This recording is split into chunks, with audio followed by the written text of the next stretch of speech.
We are the Carwells. Carwells. I'm Emily. And I'm Sarah. Welcome to the Superhost Labs podcast. All right. Well, welcome back, everyone. Welcome, our listeners. Today, we have a very special guest on our episode named Bryce. You may have seen him around social media as he is very prevalent as well there. Hello, Bryce. Hello. How you guys doing? Good. How are you? I'm doing wonderful. Well, thank you so much for joining us on here. For our listeners who don't know who you are, why don't you take a minute and kind of introduce yourself? Yeah, so I guess kind of the quickest way to explain it is I'm the founder of a company called Hygge Home Rentals. Kind of in the, Airbnb space, real estate, kind of tech. So I've been in essentially doing real estate and kind of Airbnb type stuff for about the last 8 years. And so I started a company called Hygge Home Rentals. Essentially, we help people find properties, purchase them, set them up. We kind of have an emphasis on experiential stays, so really cool amenities and all that. And then we set them up and run them for them. And then on the back end, we also run all their social media, branding, PR, influencer stays, all that type of stuff. So kind of like a one-stop shop for, the new version of Airbnb, I'd like to call it. Yeah, you kind of do it all. Yeah, and that's so needed in today's Airbnb climate. Like the management style 5 years ago versus how you add value as a management company now when it comes to Airbnb is vastly different. So we'll definitely dig into that on this episode and kind of pick your brain. Doing that all at scale, it helps to have a team that does it for you. So Yeah. Well, before we kind of dive into all these topics, as always, we start each episode with an Airbnb horror story. And honestly, the best horror stories always come from people who run management companies of some form or fashion, because you guys really get the most exposure to the front line on the horror stories. So if you've got one or even two, why don't we kick it off with some of the worst experiences you've been through as an Airbnb management company? Yeah, so probably the craziest one. So before we started Hygge Home Rentals, we actually had another company that was called Resort to Go. And that company, we had a pretty big presence in Los Angeles. This is before all the changes in Los Angeles. We had these mansions in, Hollywood Hills and all that type of stuff. And there was this guest one time that we started getting, calls from all the neighbors. Everyone's super upset, like the whole street completely filled with cars. Rager. When I say rager, like, professional DJs on every floor, like just crazy party.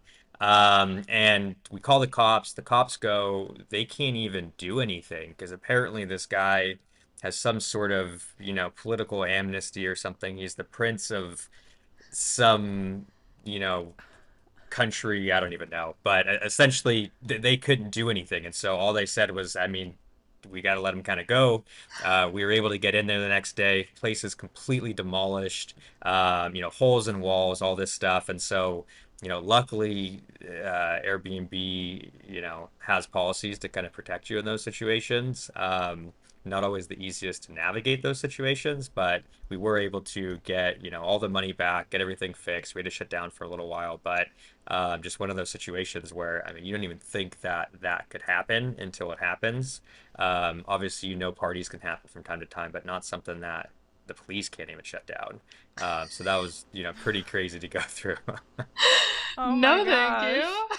Yeah, Yeah, Do right? you think Airbnb's new party ban would have taken care of that? Or I don't think anything could have really. I guess better vetting guess, but it wasn't even him that booked. It was just like a random person on his team, and so there like wasn't really much that we could do. Part of the reason why we stay out of, big cities and stuff now. I think that lends more to those types of things happening no matter what you do. We go to more vacation hotspots and stuff now where it's people are kind of traveling to go there. It's not really turning into party hotspots, but yeah, that was definitely a wild experience to go through. Wow, to have the power of a prince. Like, cops show up and be like, no. Yeah.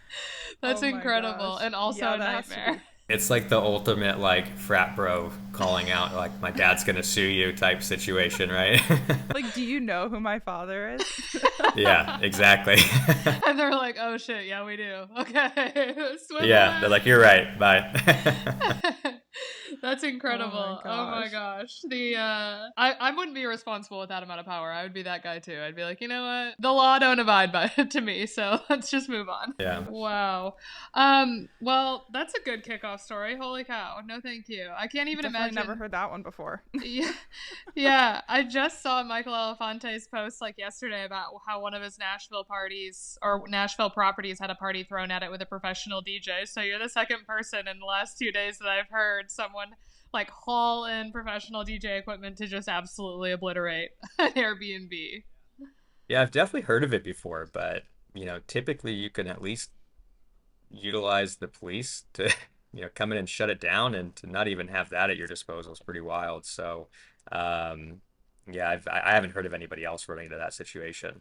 Yeah, Oh my no, gosh. thank Maybe you. I'm just such a rule follower. I would never throw a party at an Airbnb. I would be way too scared to get in trouble. Yeah. Yeah, I'm the same way. Like I've reached out to people and like said, "Hey, here's exactly what we want to do. Like we want to get a bounce house. Like we'll do it on the cement. Like it's just the, 10 people that are going to be here." And they say no, and I'm like, "All right, no worries, we won't do it." But I think that's also part of me going through these horror experiences and stuff with all the guests that we've had over the years, to where you just kind of have a newfound respect for everything. Um, but yeah, unfortunately, not everyone thinks of things that way. Yeah, no, absolutely not.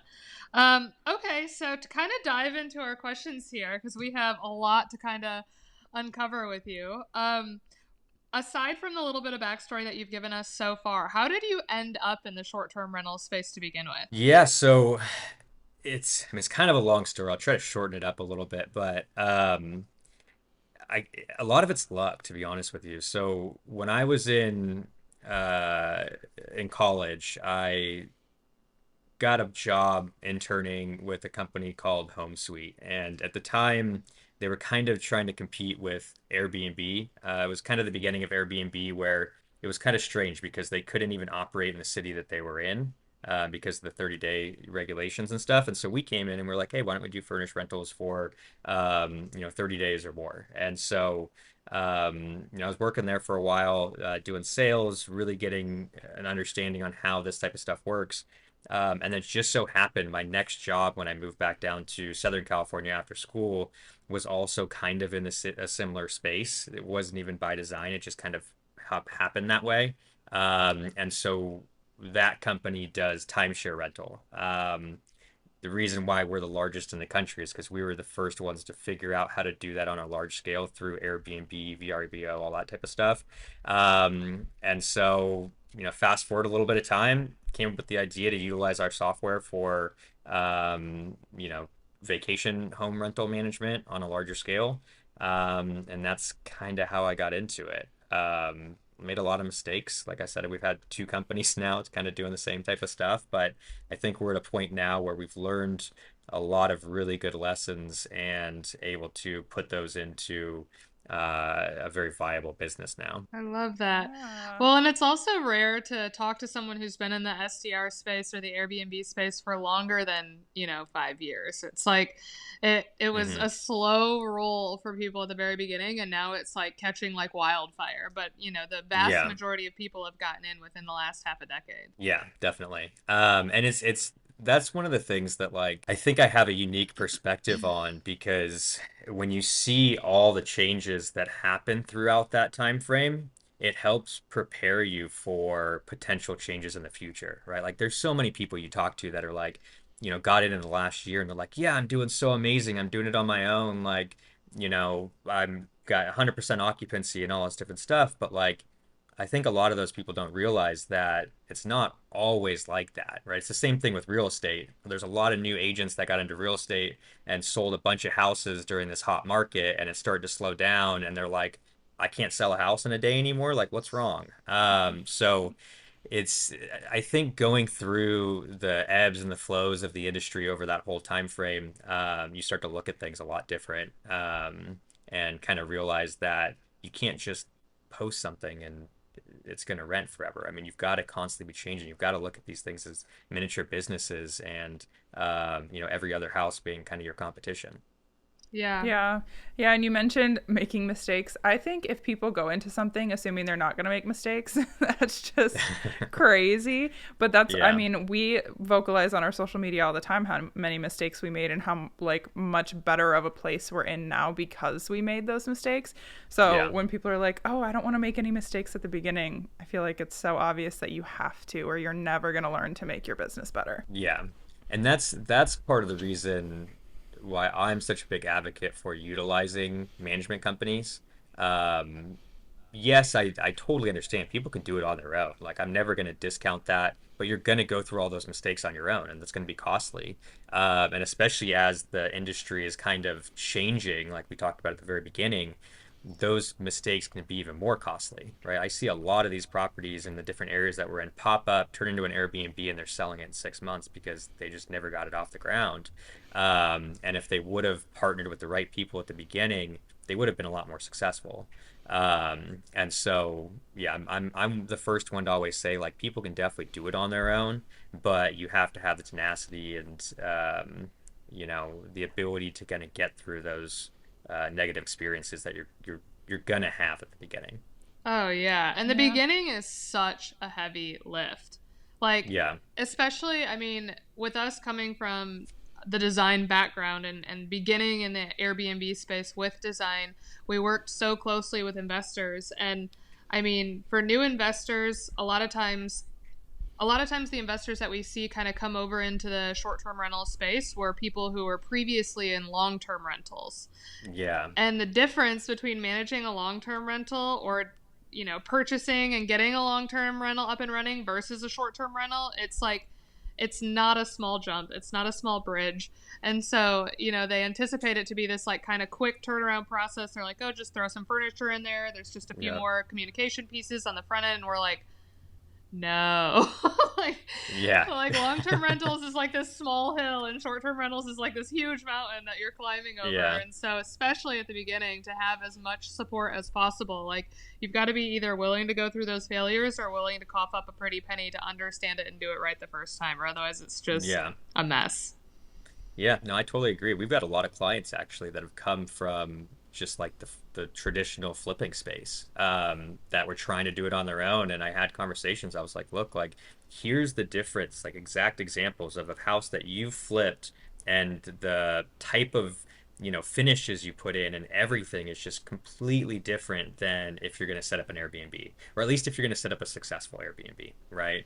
And it kind of goes back like we really focus on higher end stuff. I'm not saying that like you can't have lower end Airbnbs that are successful. Like there's a market for everything, but I always try to talk about kind of the things that we do, and those investors.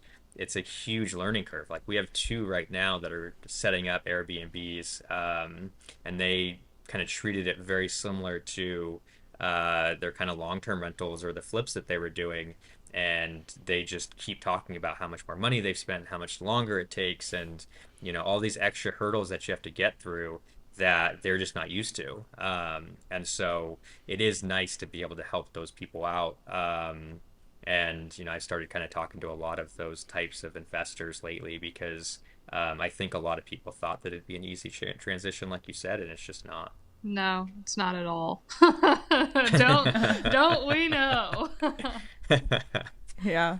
So you kind of mentioned that you're like a one-stop shop for people who are trying to get into the space and you can run it for them. So what offerings do you think that hosts should pay attention to when they're looking for a quality management company? So when I say one-stop shop, it doesn't mean that we personally do everything. It means that we can help you with everything. And so I'm very passionate about the way that we've set up our business because there's a lot of these really large companies, and we were one of them, right, that try to do everything. And when you try to do everything, you're usually lacking in at least one area. And so the second time through with Hugh Home Rentals, the only offerings that we do in-house are Airbnb listing management. So, setting up, optimizing, pricing, guest communication before the stay, like all that type of stuff. And then we do kind of the social media side of things. So branding, PR, social media, influencer stays, giveaways, like all that type of stuff.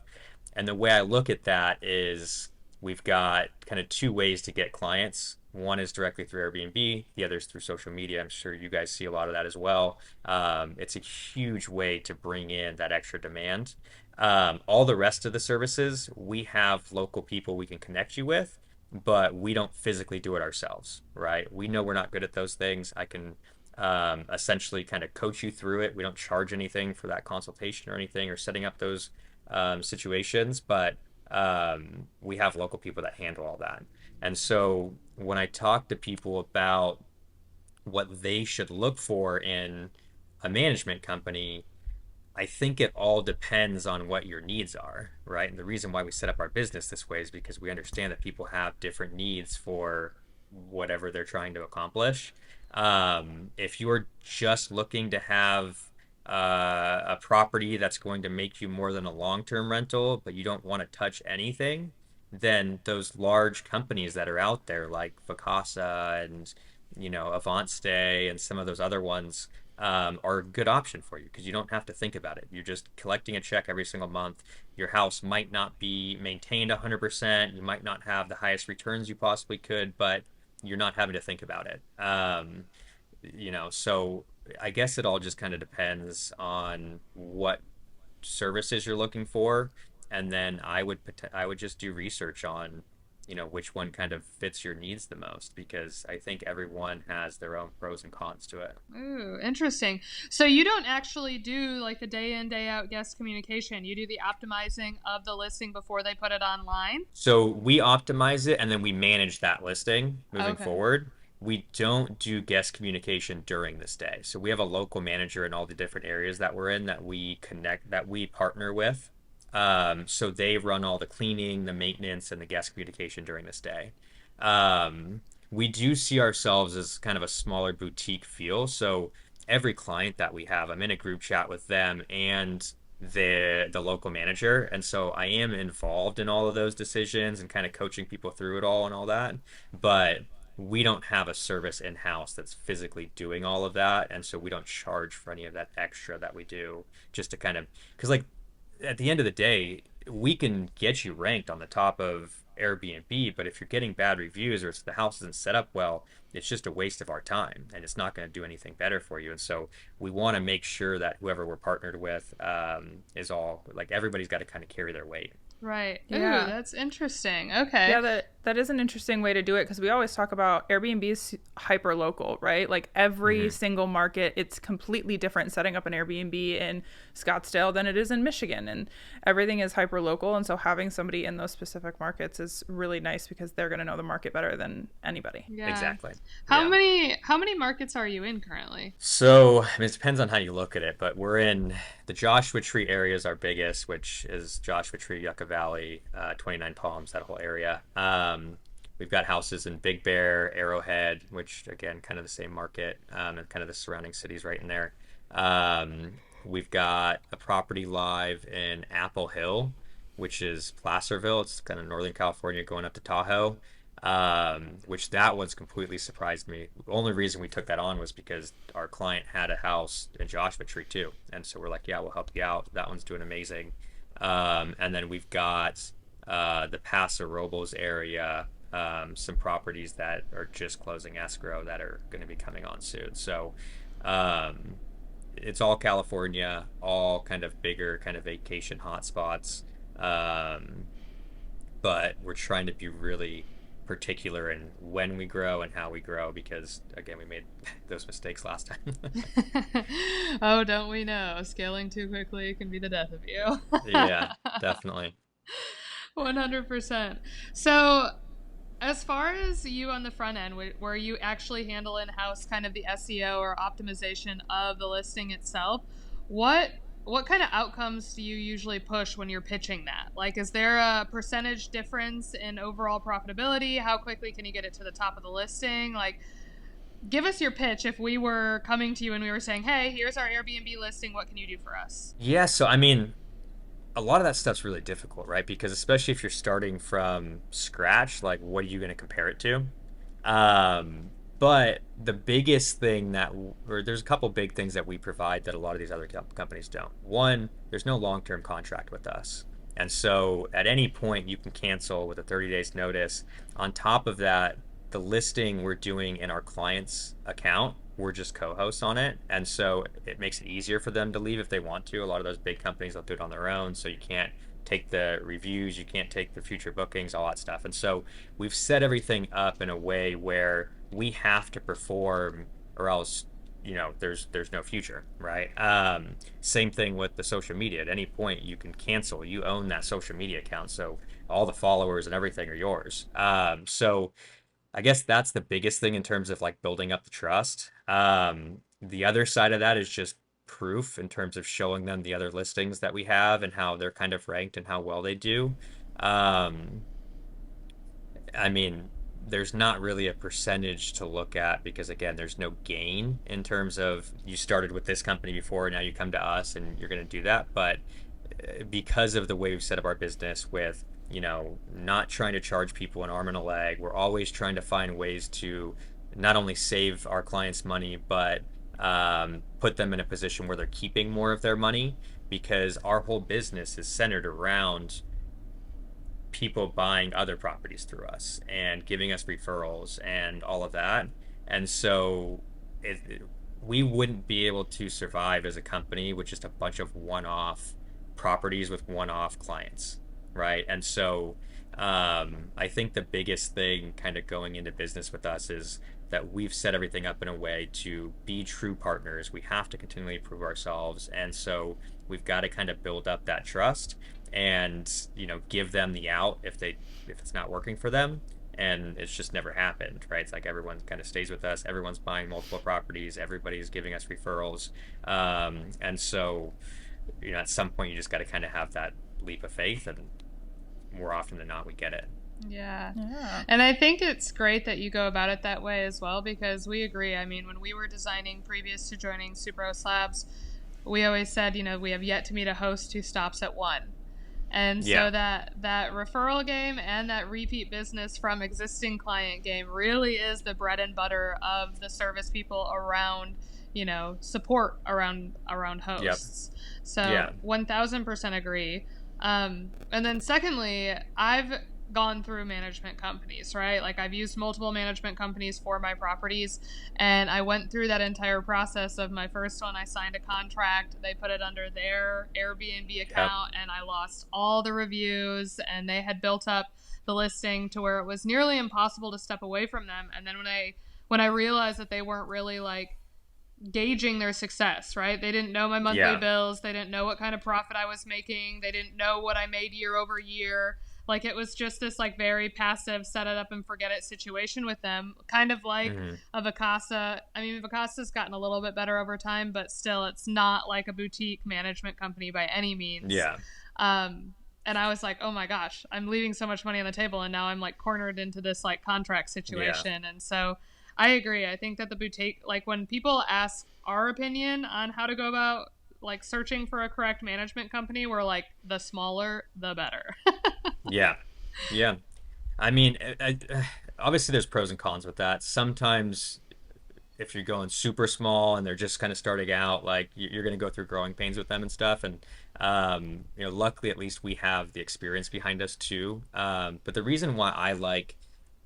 biggest reason why I like the way that we're growing is because we're able to have control over that growth, right? So if you just throw a bunch of money into marketing, one, you're probably wasting a lot of money. But two, you've got so much more growth with the company that you have to build around that, right? You got to build out sales team, you got to build out, all this different stuff. And on top of that, you can go from 10 properties to 50 in a month, which how are you going to manage all that growth, right? Unless you're either pre-hiring and wasting a bunch of money, or you're being too slow to hire and now that service goes away. And so that's kind of my biggest beef, I guess, with some of these large companies that are out there is that's how they went about it, which there's no issue in that, right? But it's just how they had to because they got funding and they had to, appease the people that finance them, and they have to essentially show as many doors as possible, and they lose track of the actual client, which at the end of the day, the only reason why you have any income is because you have those clients. And so for us, we try to think about it completely opposite, where the only reason why I'm sitting here having these conversations is because of my clients, right? And what can I possibly do to help them keep as much money as possible and make as much money as possible and maintain their property in the best way possible so that they can continually grow their portfolio, because at the end of the day that also helps me, right? But if we have the same goal in mind, then we both win. Yeah, absolutely. I'm jumping ahead in questions here a little bit, but it kind of goes with that. So when you're looking at somebody who comes to you and decides that they want to use your services, how are you selective in that process? They have to be willing to put so much into their property to bring it up to the standard of what you're looking to be able to manage, things like that. Are you like selective in that process? Yeah, so we've gotten really selective with it. I turn people down all the time, and it's always a hard conversation because a lot of times people have put their heart and soul into setting these things up, and at the end of the day, if you don't have the finances to get it to that next level, I mean, there's not much we can really do. But it's a couple factors that we look at, right? So we feel like we're building a brand around Hughe Home Rentals, right? So if you look at a lot of our properties and what we do, there's kind of a level that people expect or that we want people to expect moving forward. And if we start to take on properties that aren't hitting that level, then it starts to kind of water down our service a little bit more. And with us not paying for any marketing, the only marketing we really do is through people just reaching out through social media referrals. Part of the reason they're reaching out is because they see all these amazing properties that we put together. So we can't really water down the brand. The other thing is the clients themselves. You kind of learn a lot in the first couple calls, asking them questions and seeing if they're willing to do certain things and all that, because at the end of the day, we're charging the same percentage to everyone. And if we have clients that are taking up too much of our time just because of one reason or the other, it's just taking us away from other things that we could be doing. And again, we're trying to be as slim as possible on everything and make people keep as much money as they possibly can. And so if I'm spending 90% of my time with one client, it doesn't give me the time to give to all the rest of my clients. So it's kind of a mixture of all that stuff. We're willing to take on, a property that does less in revenue, as as long as that reason is more so the size of it, right? Mm-hmm. So if we have like a one bedroom that's super nice and has a couple cool amenities, and people still want to go there, but we just can't get the super high nightly rate, so maybe it's bringing in 7 grand a month rather than the other properties that are bringing in 17 grand a month. That's fine with us because it's still pushing across the Hughe brand. But ideally, we're trying to get to a point where we average somewhere around a 10,000 a month range for all of our properties, because that brings in about $1,000 a month for us, right? And so we can kind of justify that in terms of growth. Yeah, that makes a lot of Yeah. sense. And we've had the same conversation or similar conversations with other people who run similar management companies, right? Maybe not as in depth as yours or as supportive as yours, but still they run into the same issues where it's like you really have no choice but to be selective with people, especially on how much hand holding they need. Because at the Yeah. end of the day, like, one, they're paying you to do this service, right? They're paying you to handle it. But in that same breath, these properties are their babies. Like, it's not like, hosts have put no money into them. Like, everyone's put a small fortune into these, especially Yeah. luxurious experience based properties. So to let that go, to like release the reins and be like, okay, I Yeah. trust you to like pull in all of this revenue, that can be a big push and pull. And you really have to have someone who like either has felt the pain point of managing themselves and they really want to be out of it, or that trust is built up because of your social media or whatever else, that they're like, okay, this cat knows what he's doing and he's going to take a good job taking care of my property. Yeah, I think the biggest thing for us is because a lot of our clients, I sell them their house too, right? And Mm. so because I've already built up all of that in terms of going through a real estate transaction with somebody, which you guys have bought properties. I mean, it's you've got to build up trust with your clients when you're going through that. And so by the time that's all done, and then I connect them with, the local person to set up the house, and I'm involved in the whole thing, giving ideas back and forth, and all the way through that process. By the time we're actually renting their house, I mean, I had this conversation with another client the other day. Like, I just had a baby, and not every single one of my clients sent me a gift for the baby, right? And Oh. it's not like I would ever expect that by any means, but it shows you the type of relationship that we build up with our clients.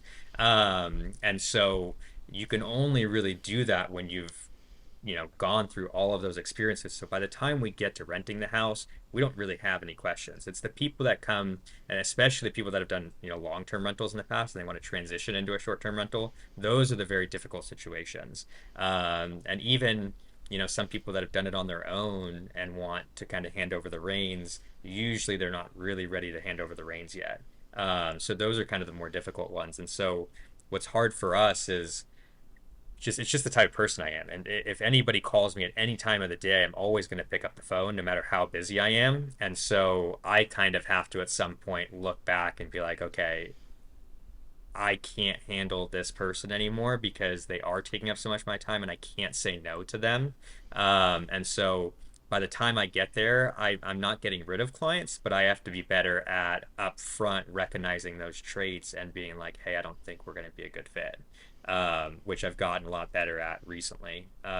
We used to say yes to everybody, and now it's very. We're still growing rapidly, but we're turning away a lot more people. Yeah. Yeah. Setting boundaries in your business is a good thing, though. I think we learned that lesson after a while of being in design.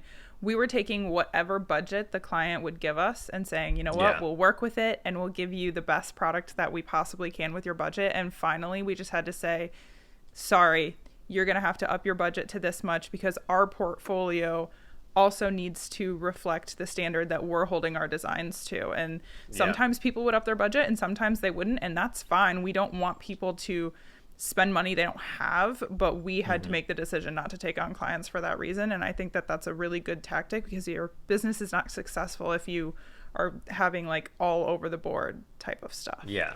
Yeah. I think when you kind of find your niche and you stick to it, you end up being a lot more successful and able to just spread your time out a lot better, so that was kind of a big lesson that we learned when I told you we made a lot of mistakes before was, that.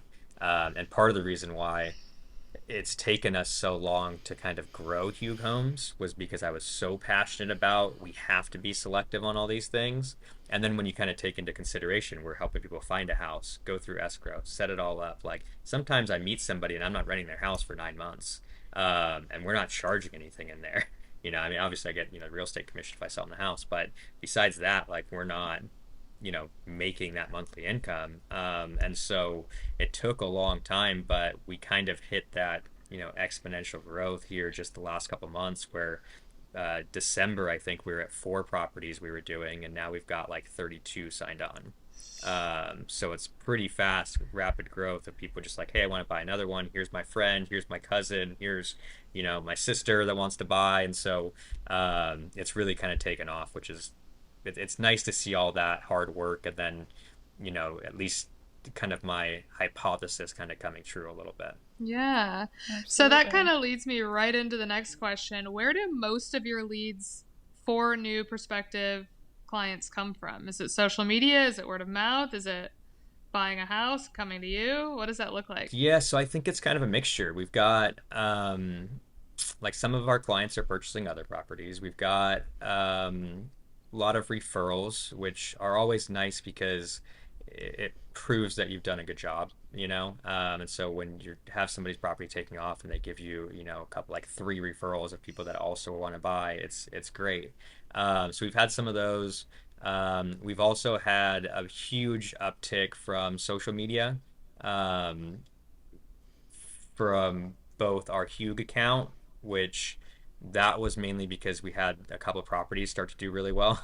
to where now everybody's like, hey, I saw what you did with this property. I want to do the same thing. And so that those are always really fun ones to have. But I just also recently started kind of my own personal Instagram account in terms of branding and the business side of things. And I've already sold 3 houses from people that I've gotten through there. So it is really cool to see kind of the social media side of things really help us out because it's really inexpensive compared to what we were paying before. I mean, when we first started, we were paying 12 grand a month in just regular Google ads, and we got 0 clients from it over a year.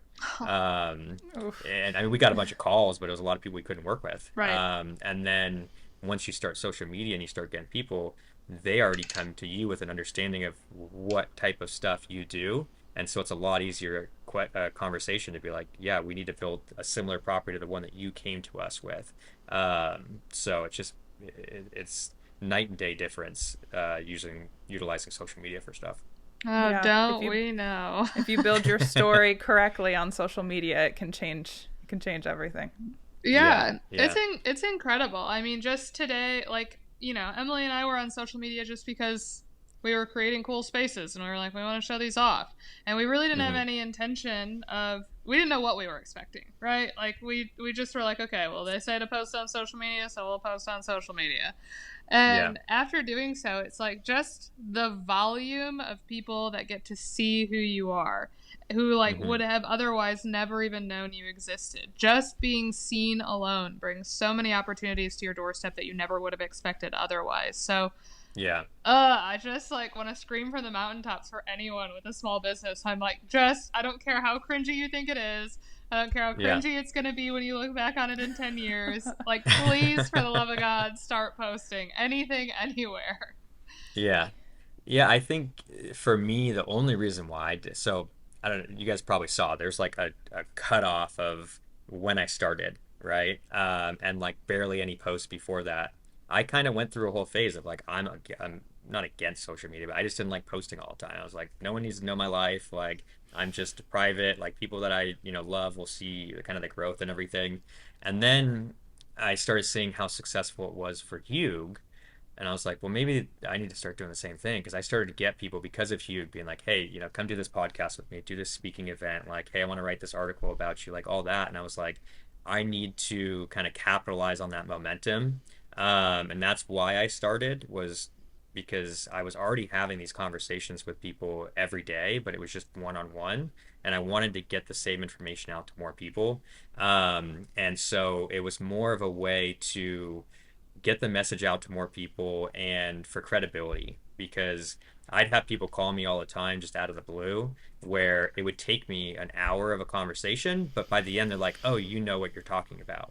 Now, I'll just be like, "Hey, go check out, this podcast that I did. Go check out my social media." And they call me 5 minutes, they're like, "Oh, you know what you're talking about." Right? And so I think that's a really big aspect of it too in terms of just the credibility when people see all the videos you're putting out and the connections that you're making and just the different things that you've been able to be on. I think it kind of puts a different mentality in their head when they first start talking to you. Yeah, yeah, you kind of get to skip the sales portion of it and you get to jump to the building the relationship portion of it, which Yeah. is way more fun than the sales portion. Yeah. Exactly. Yeah. 100%. Well, yeah, I love that. I mean, I love the style of videos that you're putting out too. I think that, like, as far as branding goes, all of yours look cohesive, concise. Like, it just. I was looking at it last night and I was like, man, this guy's kind of got it figured out. So, congratulations on that front as well. Yeah, I'd, Yeah. I'd like to take all responsibility, but I actually just pay someone to run all of it for me. But I do I've gotten really into because I wanted to have this whole like lifestyle with business type thing because I just had a little baby girl and I got married not that long ago and you know I want to show kind of my life kind of growing with the business and everything because I am so into traveling and all these other things too, so it all kind of fits together well. So I do all of like the videos of like my daughter and my family and different things like that. And I've gotten a little cringy where I went and got a little tripod and I'm setting it up outside of the car before I go take the car seat out and I'm filming myself from afar and um, Yeah, it's kind of fun when you get into it a little bit though. I definitely want to get into some of the stuff that you're doing where it's more of like the, funny kind of TikTok stuff too. Because that's what I enjoy watching. I haven't been able to get myself to do it yet. No, trust me, it takes forever to like push past that, but finally you're Yeah, like, come on, it's so fun. But I like yeah. that Airbnb, like most Airbnb influencers or short-term rental Hmm. influencers, there is the lifestyle aspect of their social media as well, which I Yeah. think is so different from like other businesses. You don't always get that lifestyle aspect, and it's so fun. You feel like you know them more, so it builds more trust right up front when you see their life along with their business. Yeah. Well, I mean, they just feel like a real person, right? It's like I was able to hop right on here and be like, I feel like I know you guys. I went on another one the other day. I met this guy Flip down in Coronado. He was doing some stuff down there, and as soon as I walked up, just like handshake, like I've seen this person 100 times before. Like we've had conversations. Like it's completely different when and I can't even imagine what like a client who's only seen you on social media and all of a sudden they come in and like see you, how much different that is than, hey, I just randomly called you out of the blue. I talked to you on the phone a couple times. Now I'm seeing you for the first time. Like that's such a different experience. Yeah. Yeah, it is Absolutely. so strange. I mean, overall, love it. 100% love it. But also, there's like this aspect of it where now, because we're so prevalent on social media, when we do meet a new client or someone who has been watching us that doesn't have social media, like for us, we get to like stalk you, you stalk us. You're like, okay, I Yeah. have like an existing online relationship with these girls. I'm like Hmm. familiar. But then when it's a client and they don't have social media, they're coming with so much knowledge about you up front, and you're coming with Yeah. absolutely no knowledge about them. And so there's this like imbalance of relationship right off the get go. And so you're like, the energy that they bring, it's like kind of alleviates the stress a little bit where they're like, okay, they're Yeah. already comfortable with me. So I just have to like warm up to them. But there is this like weird mix of like, oh my gosh, they know so much about me and I know nothing about them yet. Yeah. Yeah. That's true. That's pretty funny. You got to just start making people do TikToks with you as soon as they walk in the office. Oh my gosh. Honestly, I record the Right. entire interaction. Yeah. Not a bad idea. Well, I have another question for you, and it's kind of what I would say a controversial topic currently because it's about the recession. Oh, okay. But Wah, wah, what? wah. Yeah, I feel like that's like saying Voldemort right now. People don't want to talk about it. Yeah. What steps are you taking to hedge against the looming recession as like a property management company? Because I feel like everybody's kind of putting things into place to hedge their bets a little bit. Yeah. So yeah, it is kind of a tough topic because it's like I've been talking to people for a long time because obviously I'm in real estate and my father-in-law's in real estate. He's been through everything and so he's been kind of warning about this stuff for so long. So I've been talking to my clients about it for quite a while. But I always try to look at things a little bit differently, and so I see Airbnb as kind of protection against a recession, right? Because if you look at any other times or types of real estate investing, um, they can be affected a whole lot more. And so if you're doing a long-term rental, you're happy normally with like 200 bucks a month or something like that, right? And so like if there's any changes at all, you're out a lot of money. With a lot of the properties that we're doing, at least, there's pretty big spreads to where some very drastic things would have to happen for you to be out any money. And during a recession, I think the name of the game is kind of holding on to the property through that. I think you actually did a video the other day kind of stating that too. And I couldn't agree more. I mean, as long as you get to a situation where you can weather the storm, which I don't think a lot of people that are at least doing rental the way that we're doing it will have to just weather. I think you're going to be fine.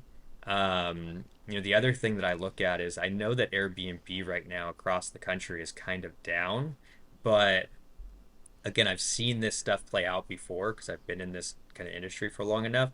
I don't think that that's going to last, right? So a lot of people are saying, "Oh, the recession's coming. No one can afford anything. They're going to stop traveling altogether." I think people aren't traveling in Airbnbs in the country right now because they're all out of the country, right? How many people do you know that got married in the last 3 years that are taking their honeymoon this summer to Europe, right? And so I don't think anyone's really here. And so I think that's a big kind of part of it. I think if you look at the cost of gas, even if it doubles and you got 5 people in a car driving an hour away, it's not going to cost you much more to travel locally. It's going to cost you a lot more to hop on a flight that's going to go up a couple $100 per person. And so I think, it's going to kind of be slow here for a little bit. I think by the end of the year, though, once everyone's kind of back in the country and kind of back to normalcy and everything, that people will go back to traveling kind of domestically, short distances from home. I think that's going to help the Airbnb market.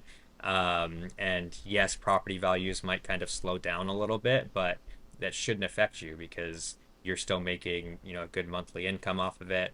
Um, I guess I'm a big proponent for it. I literally am opening escrow today on a property in Joshua Tree.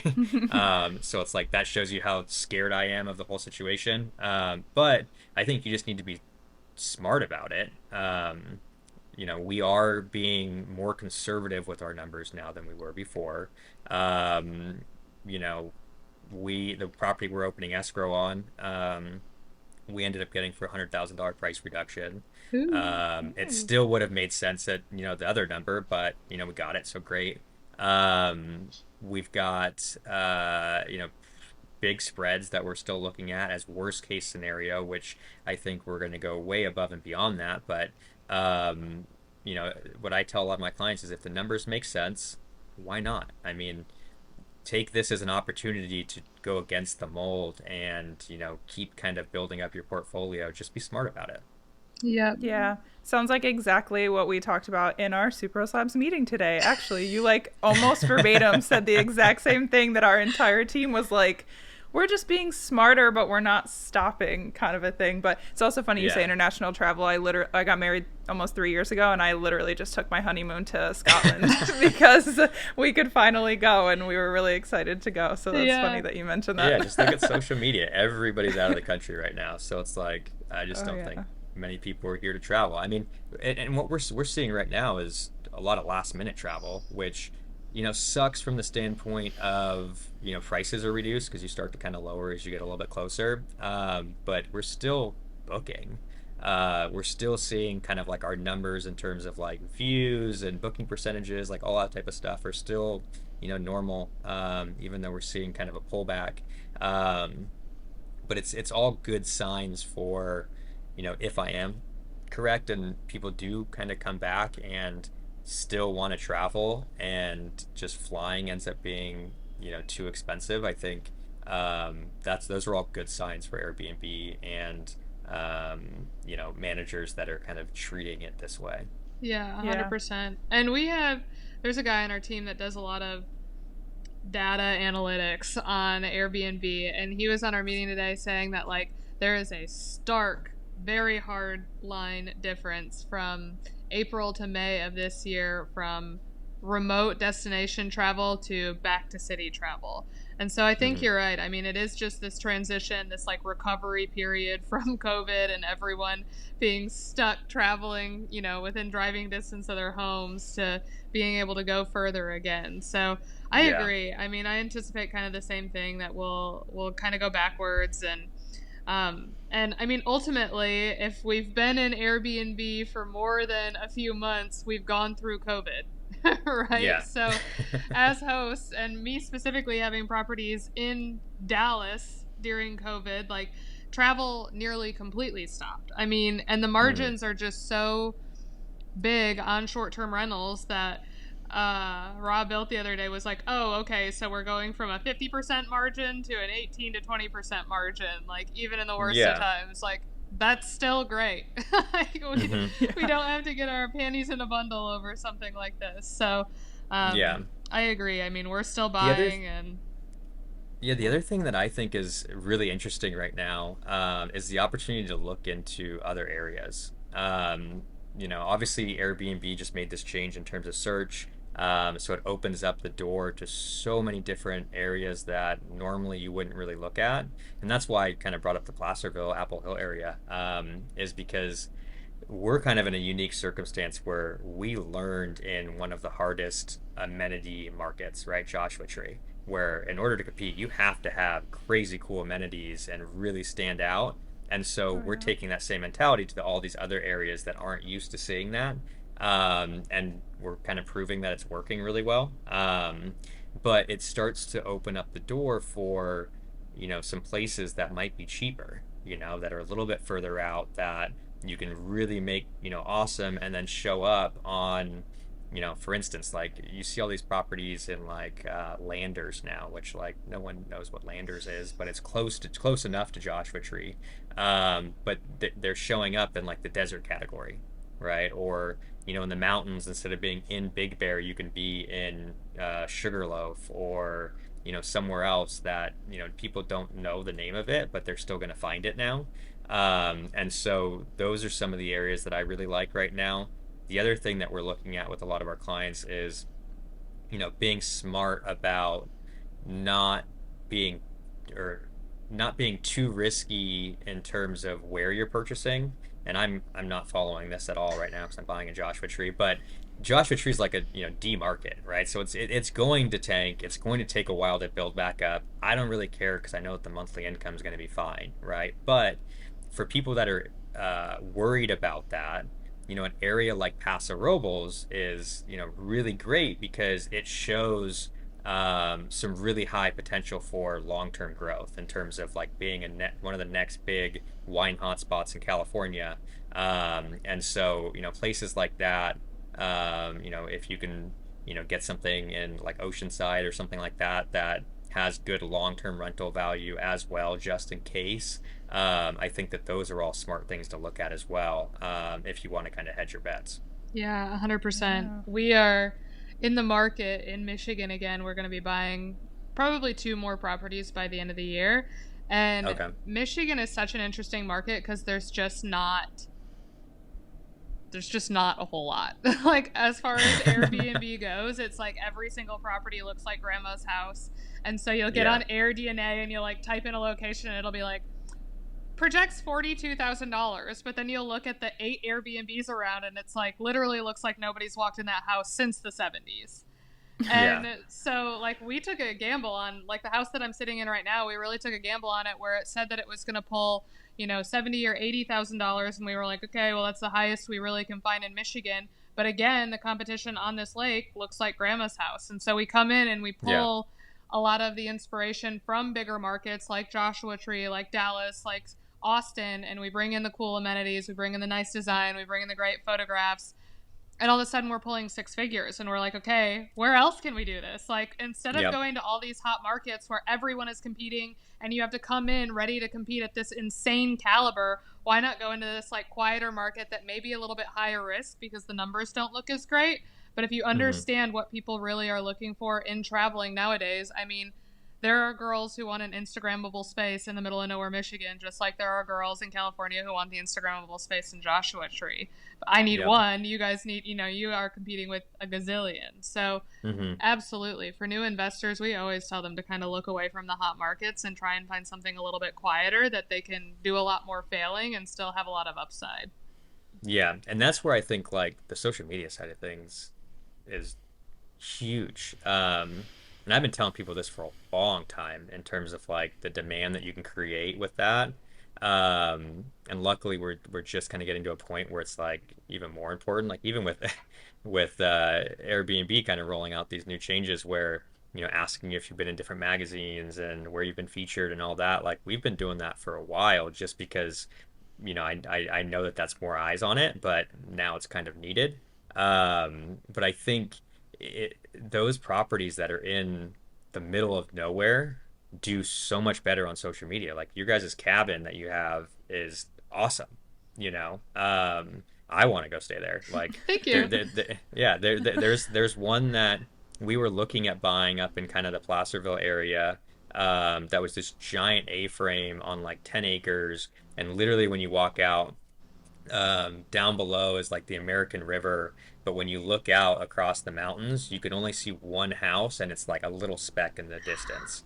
And so we're gonna like black it out, make it like super, modern kind of cool place. It had a pool, like we were gonna, really do it up cool. We ended up not pulling the trigger on that one, but yeah, I mean, those are the ones that if you get that on social media, it doesn't matter where it's at. Somebody's going to plan a trip around going to that property just because it's so awesome and it's a unique experience. Yeah, Absolutely. 100%. 100%. It reminds me of that girl in New York that has that like one bed, one bath. I think her name on TikTok is E Broom or something, but she's all over social media with her one property and it goes for like, $1,000 a night, but it's a one bed, one bath. It's got the hot tub. It's got a field that you can like Yeah. literally land a helicopter in. Like just like so excessive, but you can tell that she like Yeah. looked at the market around her and she was like, "Nah, I'm going to set my own prices with this because it's going to be a one of a kind experience that people will fly in for." Yep. Yeah. There's 100%. there's some cool things like that that I think are the most fun anyways, right? Like those are the things that, we all love building. Those are the things that people want to go to. Those are the things that are going to get spectacular reviews and everything just because, it's different. Like, for instance, like, Scottsdale, right? No one is seeing a Scottsdale Airbnb and being like, I'm going to go to Scottsdale for this experience. They're going to Scottsdale for a reason and then finding something. And so those types of guests are so much different than the ones that are finding it the other way around, for so many reasons. I mean, those people are going to enjoy the experience a lot more that, find it through social media. They're going to give you much better reviews. They're going to look past a lot of negatives that they might experience at your property just because they, have that different experience with it. And so it's a lot easier to manage those properties than, the other way around.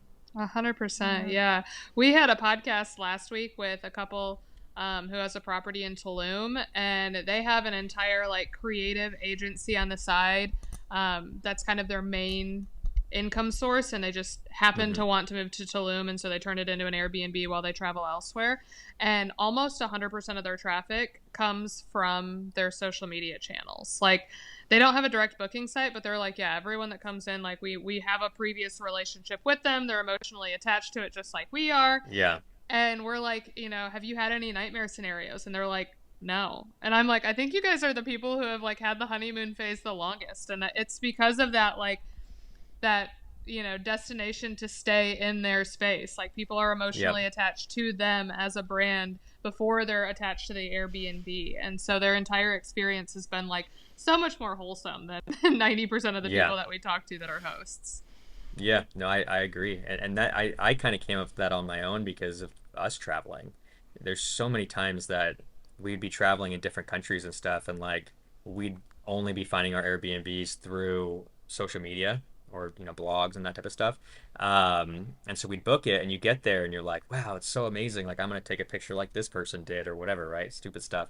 But you get there, and if I would have just stumbled across this place and checked in, like there's so many complaints I could have had about these places, but you just overlook them because, it's part of the experience, right? There's even a place in Palm Springs that's like that. I forget the name of it, but my wife and I went there as part of our like little baby moon. And it's like this Mediterranean style place in Palm Springs. And like the rooms are kind of gross to be honest with you. Like the bathrooms are like this stone that just doesn't look that clean, and there's like water buildup on stuff and everything. It's like it's nothing spectacular, and it's a very expensive place, but you kind of look past it because it's kind of like the feel of that place. It's like you see it all over social media, and it's kind of the charm that it's like it feels like you're actually in the Mediterranean. It's not this like bougie kind of like done up version of it.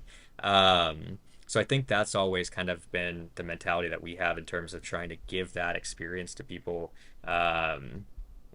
Because a lot of times, one, it's a lot more fun and all that different stuff, but it's a lot easier to manage those types of guests. 100%. Yeah. Well, we have one more question for you as we kind of wrap up. What is your least favorite part about Airbnb? My least favorite part about Airbnb.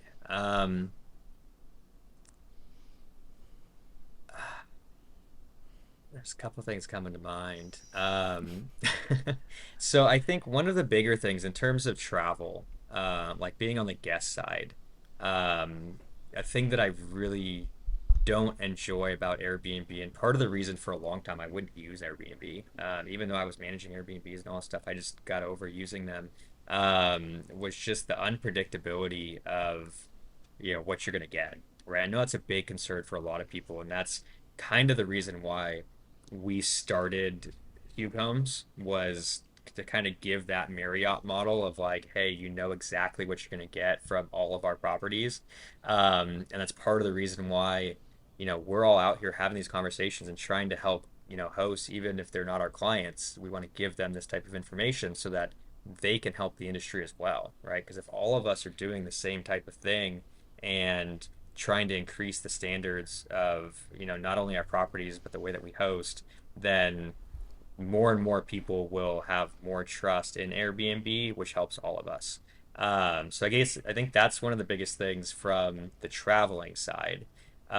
From the hosting side, the biggest thing probably is just that they're they're almost too pro host all the time. A lot of the changes that they like to make um, don't really benefit the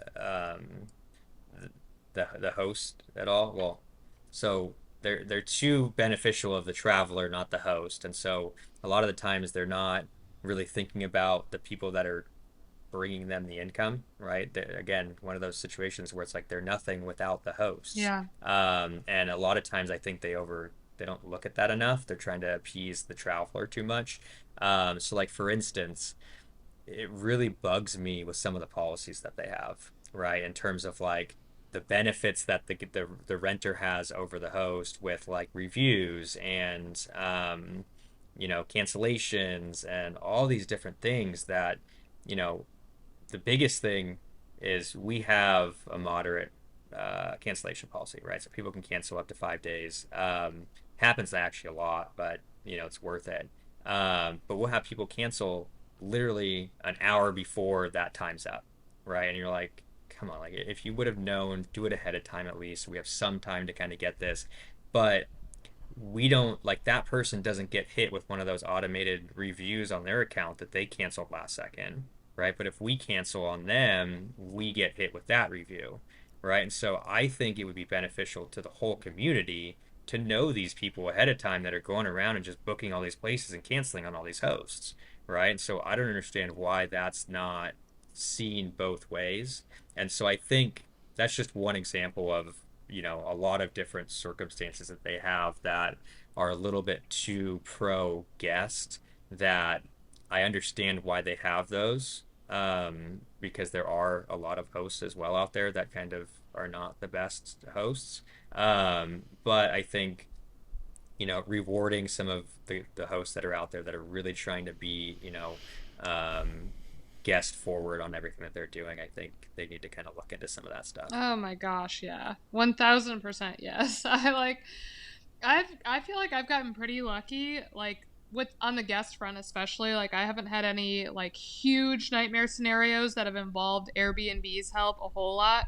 Um, Yeah. so I feel like I've gotten kind of lucky on that front. But again, going back to the Michael Elefante story that's just happened to him, I mean, he's currently going through it where he has that two bed, two bath in Nashville that somebody brought a DJ Hmm. onto his rooftop and like threw an absolute rager. And Yeah. he called Airbnb support, and Airbnb actually sent out the cops. And like he was like kept Airbnb in the loop. They like removed the guest. Well, then the guest, I'm sure, just did a quick Google search and saw that, after they received this like big bill because they had put holes Hmm. in the wall and everything else, they reported to Airbnb that there were cameras on the inside of the property, even Yep. though there weren't. I mean, there are no cameras on Hmm. the inside of his property, and so Airbnb has suspended his account, even though like Airbnb was involved with the bad guest, involved with removing them, involved with sending them the bill, like still canceled or has like suspended his account for the time being as they like do a Yeah. larger review. And I'm like, that's exhausting. It's like you don't require proof. Yeah, we went through like a very similar situation recently, where I mean it wasn't a party. I mean this lady brought a bunch of dogs and they pooped all over the place, and we weren't supposed to have animals and all that type of stuff. Like nothing major, but just annoying, right? And so we were like, hey, can you give us like I think it was like 50, extra $50 for the cleaning of it, and like she left cigarette butts all over the inside of the house too, which we had to get somebody in there to get all the smoke out and everything. Like it was kind of a nuisance, but we were trying to be really civil and just be like, hey, just pay for an extra little bit. And then she like flipped out and was like, you guys had cameras and all this different stuff, and it's like, correct, but we tell you not only do we tell you where the cameras are on the listing, but in the welcome book we send pictures of what the cameras can see, so you know exactly what's in camera view. And so we went through the same thing where they shut it down. Luckily, we sent them, everything, and they opened it back up in 24 hours. But because we understand like their policies really well. Like that's one thing that I've always kind of tried to pride myself on is like really understanding the policies and the ins and outs of them. We were able, like she left a bad review and we were able to get it removed. We were able to get, all the money back. Like it's more of a pain than anything, but you can get through it. And that's why I was kind of joking at the beginning with the whole Prince story where, it's we got it back, but it's a pain. It's like not a lot of people are willing to go through that, nor do they know how. And it's kind of sad because I think people prey off of that, Yeah. you know. And luckily, we've been doing this long enough that I know how to pick up the phone and talk to the right people and say the right things and not say the wrong things. And like that's more important than anything with these things because you can easily say the wrong thing even if you don't mean to, and you're not getting your money back. You're not, getting the review removed. Like you really have to know how to have these conversations with them and how to navigate them, or else they're just going to walk around you. Yep, 100%. There's definitely an art to it, an art and a finesse. Yeah. Well, thank you so much for joining us on this podcast today. For our listeners who want to connect with you after this, where can they find you? Yeah, so my personal Instagram is just at Bryce Cano, BryceCano. Like to post a lot of stuff just about the industry and kind of, what we're doing business wise and just tips and stuff like that. If you go to our company page, which is at underscore HYGGE home rentals, we do a lot of our properties and just really cool videos of the experiences that we offer and stuff. I think that one's a really fun follow because you get to see some cool properties all the time. But yeah, those are probably the two best places to find us. Beautiful. And Emily, do you want to plug us as well? Yeah, we will tag all of Bryce's stuff below, so you guys will have direct links to his social media accounts. But if you guys are more interested in Superhost Labs, you can find us at superhostlabs.com or at Superhost Labs on TikTok and Instagram. And Sarah and I are at the Carwells on all platforms. Beautiful. Well, Bryce, thank you again. And to our listeners, thanks again for listening. We'll catch you next time. Bye.